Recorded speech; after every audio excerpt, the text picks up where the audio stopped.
بسم الله الرحمن الرحيم كلنتي وعن وناكسن صاحب يالدا وديال إذا لهان ميل والبقى جوجتان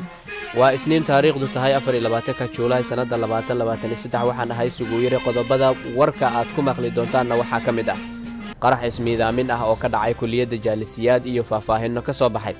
سراكيل كترسن وزارة مالية الله يستو مسق ماسق ومحكمة اللهرجي على شباب ودقال كل وريكتي ديجان أي شوجين عيدا كدولة وزير lagu dilay magaalada Muqdisho iyo madaxweyne Cali Goodlaabe Xuseen oo ka hadlay dilkaasi agaasimaha guud ee hadda socdaalka jinsiyadda Soomaaliya oo u korgalay habka bixinta baasaboorada intaasi waxay ahaayeen qodobada warka aad ku dhageysan doontaan ee barnaamijyadeena ka baxa sugu yare haatan ku soo dhawaada asigoo faahfaahsan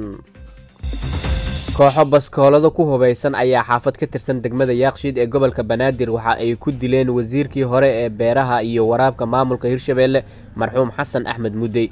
wasiirka ayaa la sheegay in la dilay xilli uu ka soo baxay masaajid uu salaad casr ku dukaday waxaana dilka wasiirka fuliyay dhalinyaro baskoolada ku hubeysnaa kuwa oo dilka kadib goobta si degdeg ah uga baxsaday madaxweynaha dawladda Hirshabeelle mudane Cali Cabdullaahi Xuseen loo garan ogyahay Cali Goodlaabe ayaa si kulal u cambaariyay dilka loo geystay wasiirkii hore ee beeraha iyo waraabka ee dawlad goboleedka Hirshabeelle waxa uu madaxweynaha tacsi u diray eheladii uu ka geeriyooday wasiirka la dilay inna lillahi wa inna ilayhi raaji'uun waxaan tacsi u diraynaa qoyska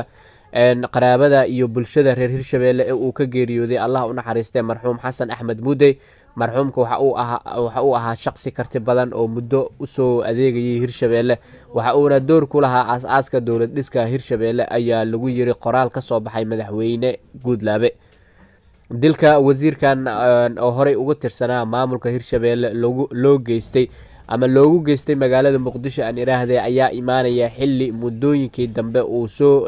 hagaagayay ammaanka caasimadda magaalada Muqdisho oo lagu wareejiyay ciidamo cusub oo booliska militara ka tirsan